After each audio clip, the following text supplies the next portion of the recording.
It was the last shift of the night. The kind of shift where everything feels off, like the universe itself is just waiting for something to go wrong. I worked as a cook at a small diner on the edge of town. Not a glamorous place, just a greasy spoon where truckers and late-night travelers stopped to grab something to eat. But tonight was different. It all started around 2 a.m. The usual quiet had settled in, save for the soft clinking of coffee cups and the hum of the fridge in the back. The diner was nearly empty. Just me, the waitress, and a lone man sitting at the counter in a worn-out leather jacket. I didn't pay much attention to him at first, but as the minutes ticked by, I couldn't shake the feeling that something was wrong with him. He hadn't ordered anything yet, just sat there, staring into the empty space in front of him. His eyes were hollow, like he hadn't slept in days, and his face had an ashen, almost unnatural pallor to it. I had been working here long enough to know when someone was out of place, but there was something about this guy, something that made my skin crawl. Around 2:30 a.m., a car pulled up outside, the headlights cutting through the fog. I could see its shadowed shape through the diner's windows. The man at the counter didn't react, not even a glance. And that's when it happened. I heard the sound of the door opening loud, like it had been slammed against the frame. I turned to look. A woman, tall and thin, stepped in.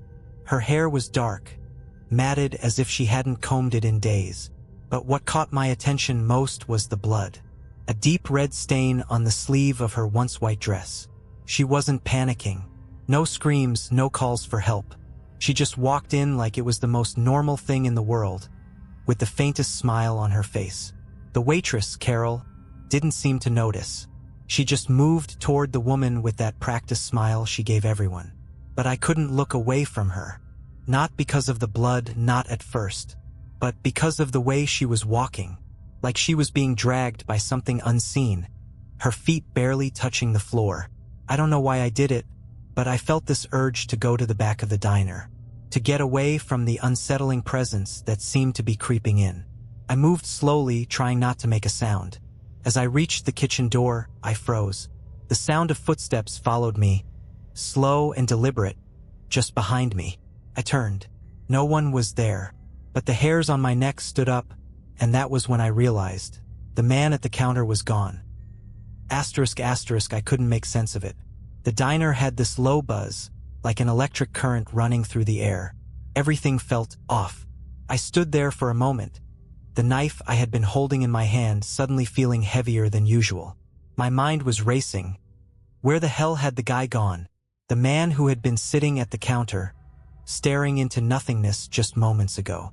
I didn't hear the door open. No bell, no wind chimes, nothing. But somehow I knew he was there. I forced myself to walk back toward the counter, trying to act normal. But when I turned the corner, I froze. The woman in the bloody dress was now sitting at the counter. She hadn't ordered anything. She hadn't even looked up. She was just staring at the man's seat, at the spot where he'd been. It was as though she was waiting for him, watching for something. I swallowed hard, my mouth dry. The air was thick now. I could almost feel something watching me, like there was someone else in the diner with us. But there were only 3 people in the room. Me, Carol, and the woman.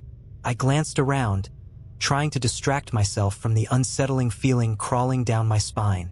That's when I noticed it. The walls of the diner were covered in old, faded photos. Some of them were of the previous owners, and a few were of people who had passed through this place over the years, happy, smiling faces. Except for one photo right next to the back door. It was recent, the edges worn from time, but it was unmistakable. The man from the counter was in that photo. The picture was taken years ago, but there he was, exactly as I had seen him tonight. Same hollow eyes, same sunken face. The woman in the bloody dress had noticed me staring at the photo. She looked up at me for the first time, her eyes locking onto mine, and there was something about her gaze that made me want to run. Something ancient, something not entirely human. "Are you lost?" she asked, her voice low and cold, as though she already knew the answer. I didn't say anything, couldn't. I felt like I was trapped in some kind of nightmare, and all I could do was wait for the next move. But I couldn't just stand there forever. I had to keep my cool, Keep my head. I turned around to go back to the kitchen, but that's when I heard it. Footsteps. Slow, dragging, heavy steps, coming from behind me. I spun around, expecting to see the man or Carol, but no one was there. The air grew even thicker, like something was pressing down on me. And that's when I heard it. The sound of the doorbell. It was ringing over and over, but no one had entered. The bell was the only sound breaking the silence. Then, as though the diner had become some kind of dream, the man appeared again, standing at the door, just standing there. His eyes were fixed on me, but he didn't move. It was as though he had been waiting for me to notice him all along. I don't know what I expected to happen next, but I wasn't prepared for the cold that hit me. It wasn't just the temperature. It was as if the air had suddenly turned to ice, a wave of pure, unrelenting chill that clawed at my skin. The man at the door wasn't moving, but I could feel his presence pressing against me, suffocating me. I could see him now more clearly, and the sickening realization hit me all at once. His face was wrong. His skin was stretched too thin, almost translucent, like it couldn't hold the bones underneath. His mouth, barely visible behind a thin film of skin, was cracked open in an unsettling smile, but there was nothing human behind it. No warmth, just cold emptiness. I should have run. I should have grabbed Carol, screamed, and gotten the hell out of there. But I couldn't move. My legs felt like they were stuck in place, frozen to the floor. The woman in the bloody dress was still staring at me, her smile growing wider, her eyes widening like she could see straight into my soul. And then, almost too casually, she looked down at the counter. "He's here for you," she whispered, so softly I almost didn't hear her. "He's always here for you." Couldn't breathe. My heart was hammering in my chest, pounding in my ears. Something was happening, but I couldn't make sense of it. All I knew was that I was about to be swallowed up by whatever nightmare had come to this diner.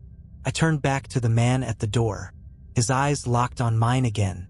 His lips didn't move, but I could hear his voice in my head, like a whisper from far away. "You can't leave," he said. "You never leave." Suddenly, I snapped back to reality. The bell above the door jingled again, and I looked toward it. Carol, the waitress, was standing in the doorway, but her expression was strange. Her face was pale, her eyes wide with terror, and there was something else. She wasn't moving. She wasn't blinking. "Carol?" I called out, but my voice sounded distant. "Hollow." She didn't respond. I took a step toward her, but the man's voice, his voice, echoed louder now, almost as if it was coming from inside my own mind. "Get away from her," he warned. It was too late. I saw it. The woman in the bloody dress had risen from her seat and, in an instant, was standing next to Carol. She moved so fast it almost seemed like she had teleported, her body twisting unnaturally, her hands reaching out to Carol's throat. I heard Carol gasp for air, her eyes wide with fear, but no sound came out. The woman's fingers dug into her skin like claws, pulling tighter with each passing second. And then, just as quickly as it had begun, everything stopped. The diner was silent again. The air was thick, suffocating. Carol was gone, vanished. There was no trace of her. No blood, no struggle. Nothing. I stood there, frozen, trying to comprehend what I had just seen. But the man at the door was still watching me. And the worst part? He wasn't alone anymore. I glanced around. The diner seemed to stretch, to distort, the walls bending in ways they shouldn't. From the corners of my eyes, I could see more of them. Figures, shadowy, indistinct shapes, emerging from the cracks in the walls, from the ceiling, from the very floor beneath me. All of them staring at me with those same empty eyes. They were waiting, watching. But for what? I had to leave. I knew that much. But the door wouldn't open. I rushed over to the entrance, pulling at the handle, but it was like the door had been welded shut. No amount of force could make it budge. The man, no thing, was still standing there, motionless, just watching. And then it happened. The woman in the bloody dress appeared behind me. I didn't hear her approach, but I felt her presence like a weight on my shoulders. She leaned in, close enough for me to smell the rust of blood on her skin. "Welcome to the diner," she whispered, her breath cold against my ear. "You're not leaving, not yet."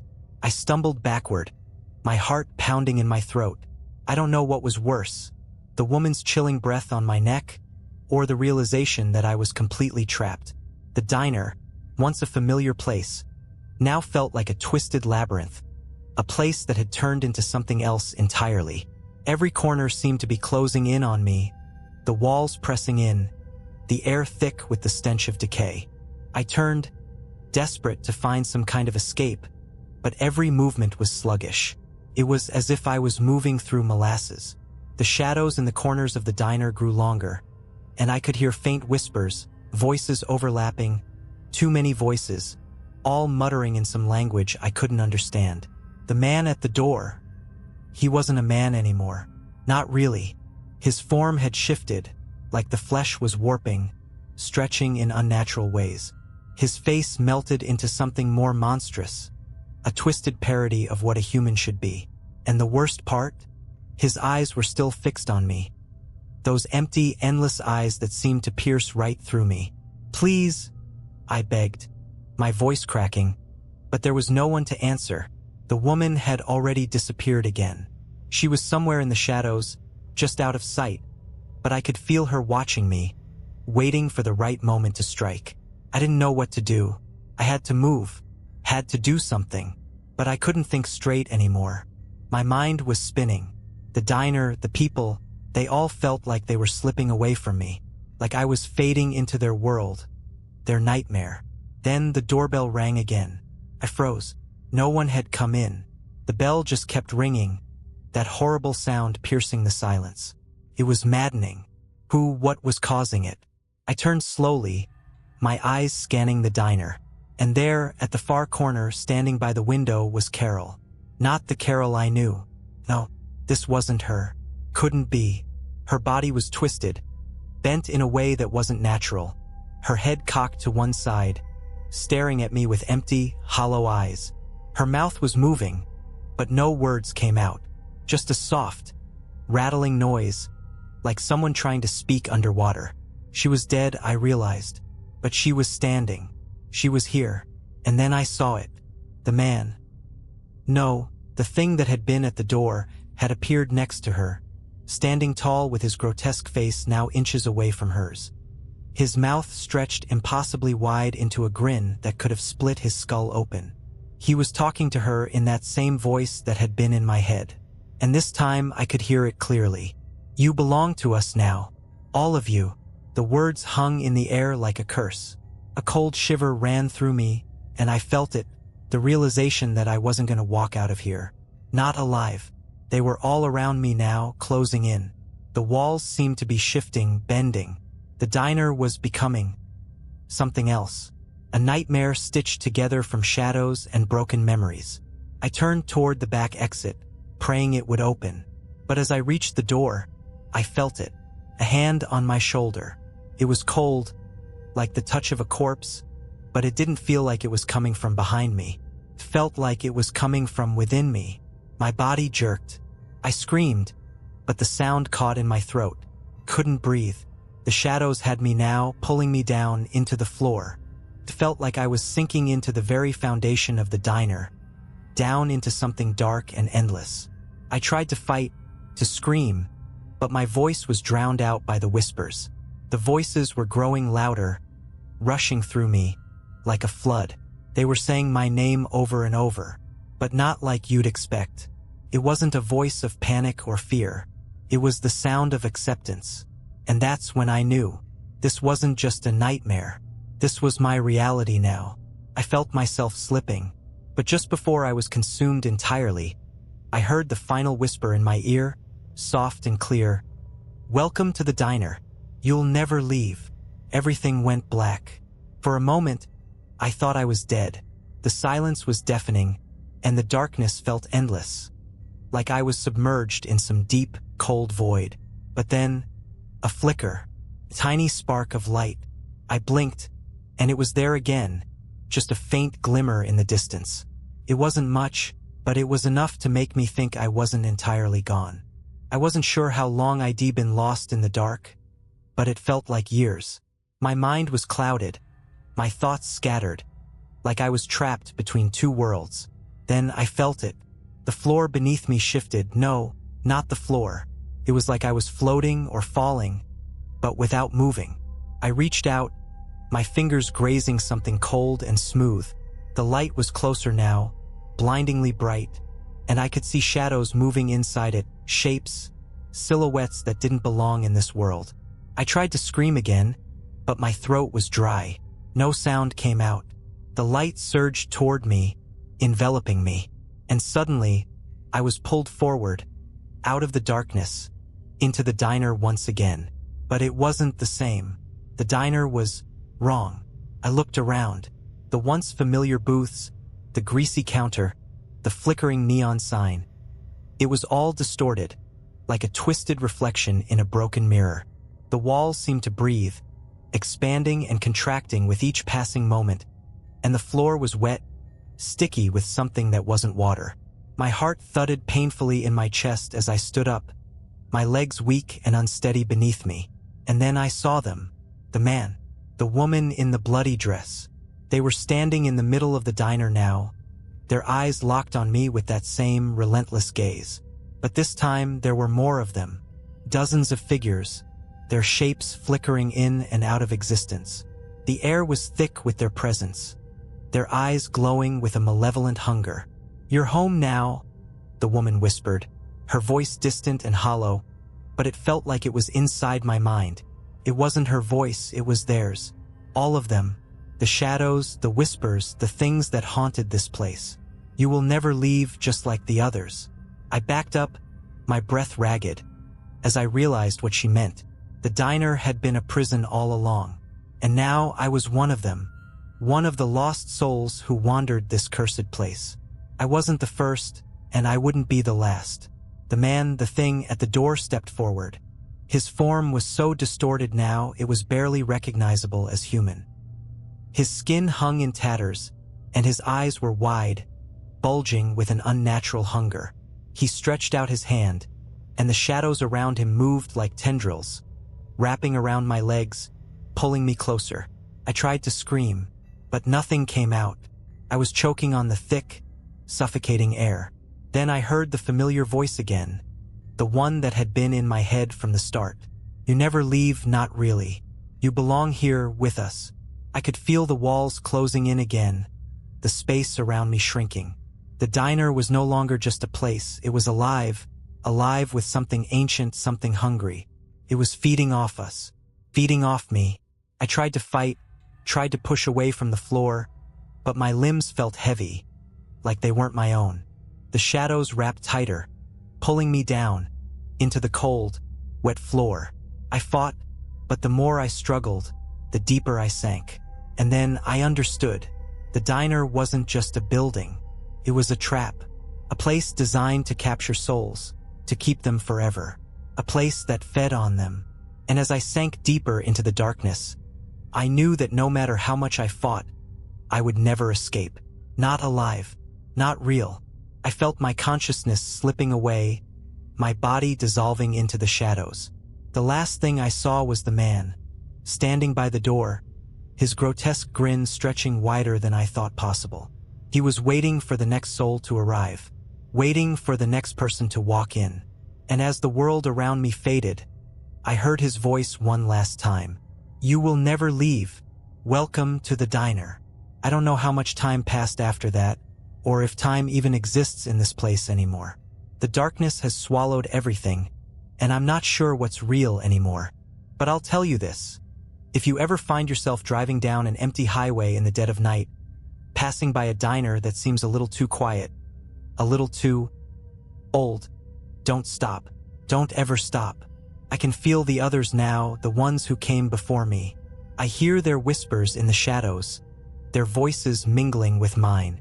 We're all here now, trapped in this endless loop, doomed to wander the diner forever.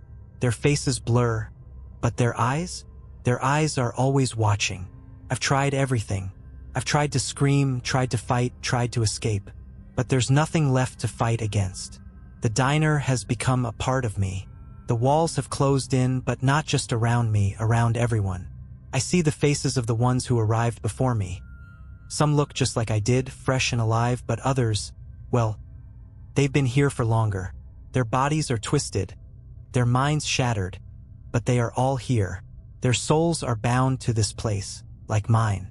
Sometimes, when I close my eyes, I can still hear the diner's bell. Ding dong. It's so familiar, like a lullaby, but every time it rings, it pulls me deeper into this nightmare.